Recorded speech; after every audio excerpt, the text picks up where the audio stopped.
My view is that Iran's possession of a nuclear weapon would be profoundly dangerous, not just to the United States, not just to Israel, but to the entire region and over time the entire world.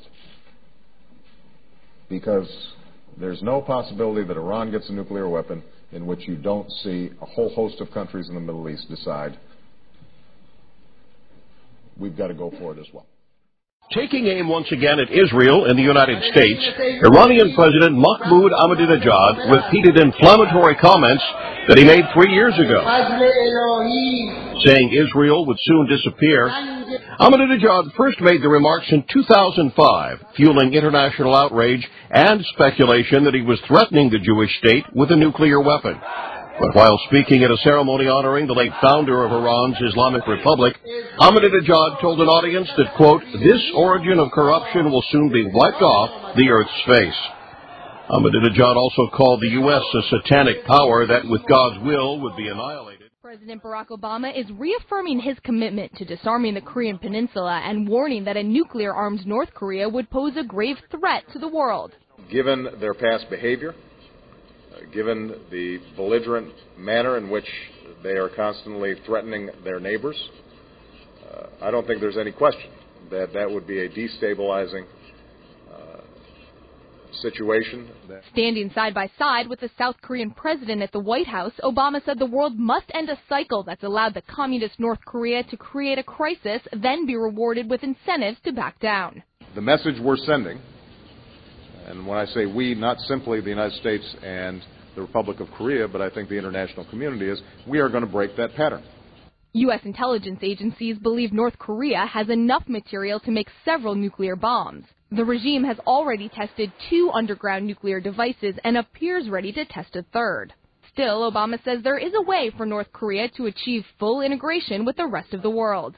That destination can only be reached through peaceful negotiations that achieve the full and verifiable denuclearization of the Korean Peninsula. The United Nations Security Council imposed new sanctions on North Korea last week. Those sanctions include an expanded arms embargo and authorizing the search of ships thought to be carrying contraband, including nuclear weapons material. North Korea says it will view efforts to enforce those sanctions as an act of war. Julie Pace, The Associated Press. North Korea is warning of nuclear war amid rising tensions with the U.S. A commentary Sunday, North Korea's main state-run newspaper claims the U.S. has 1,000 nuclear weapons in South Korea. Another commentary in state-run media says the North is completely within the range of U.S. nuclear attack and that the Korean Peninsula is becoming an area where the chances of a nuclear war are the highest in the world. A spokesman at the U.S. military command in Seoul calls the accusation baseless, saying Washington has no nuclear bombs in South Korea. The North's defiance presents a growing diplomatic headache for President Barack Obama as he prepares for talks Tuesday with his South Korean counterpart on the North's missile and nuclear programs.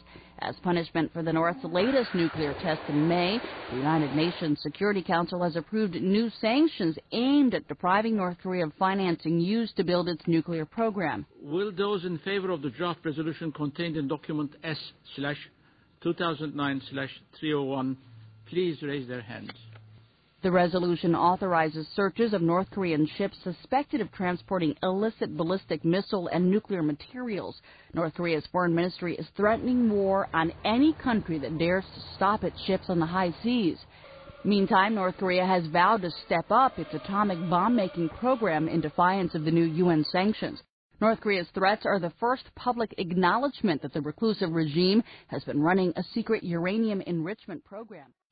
The central focus of this nuclear summit is the fact that the single biggest threat to U.S. security, both short-term, medium-term, and long-term, would be the possibility of a terrorist organization obtaining a nuclear weapon. This is something that could change the security landscape in this country and around the world for years to come. If there was ever a detonation in New York City, or London, or Johannesburg, the ramifications economically, politically, and from a security perspective would be devastating. And we know that organizations like Al-Qaeda are in the process of trying to secure nuclear weapons or other weapons of mass destruction, and we have no compunction at using them. At least 35 people have been killed and more than 150 injured in a bomb blast at Moscow's busiest airport. World leaders have condemned the bombing, and the Australian embassy is still trying to confirm if any Australians are among the casualties. Moscow correspondent Norman Hermont reports, and a warning that this report contains images some viewers may find distressing. This bomb was designed to inflict maximum casualties. At least 7 kilograms of TNT packed with shrapnel and detonated by a suspected suicide bomber. The blast ripped through the international arrival section in Moscow's Domodedovo airport, just beyond the baggage claim area. There was no warning, just a huge blast and then bodies on the floor. Some of them were really badly injured. Everything was bloody, the head, the legs, and some of them were laying. They took 2 trolleys and they were laying over the trolleys, and I think one of them was dead. Terrible. Something I never wish I'd seen. Are you frightened now? No, but I'm very shocked.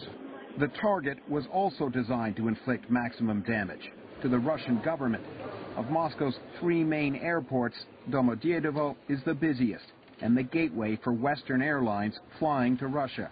President Dmitry Medvedev addressed the nation within hours of the attack.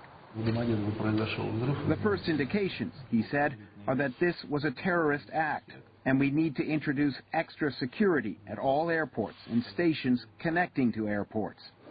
Russians have heard the pledge to boost security before.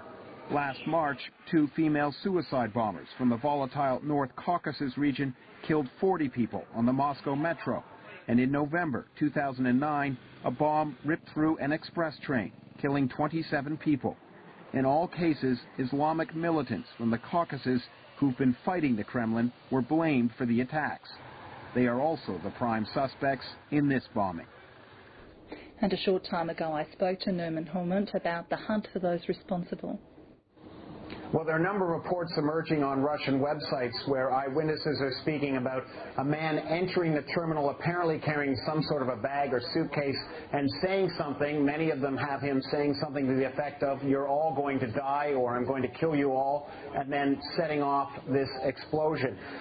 Police say they're also looking for 3 accomplices who may have assisted this man in getting to the airport and carrying out this attack. There's no surprises here. They're really looking at some sort of an Islamic militant connection from the North Caucasus region. That would be somewhere such as Chechnya, Dagestan, or Ingushetia, these regions that have had quite a lot of violence in recent years as Islamic militants fight against the Kremlin for a variety of reasons.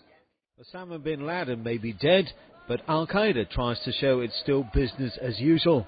Number 2, Ayman al-Zawahiri takes over as the new leader of the terror network. The Egyptian-born former doctor has long been known as bin Laden's lieutenant and the brains behind many of Al-Qaeda's operations. His promotion announced on an Islamist website 45 days after bin Laden was shot dead by US commandos in Pakistan. The most likely man to take over, he's already ramped up the rhetoric, vying earlier this month to press ahead with Al-Qaeda's campaign against the United States and its allies. أمتنا المسلمة الغالية الحبيبة لقد مضى. The Sheikh has departed, may God have mercy on him, to his God as a martyr, and we must continue on his path of jihad to expel the invaders from the land of Muslims and to purify it from injustice. Today, and thanks be to God, America is not facing an individual or a group, but a rebelling nation which has awoken from its sleep in a jihadist renaissance, challenging it wherever it is. Al-Zawahiri, who turns 60 next week, is believed to be hiding out somewhere near the Pakistan-Afghanistan border, as befits a man with a $25 million price on his head.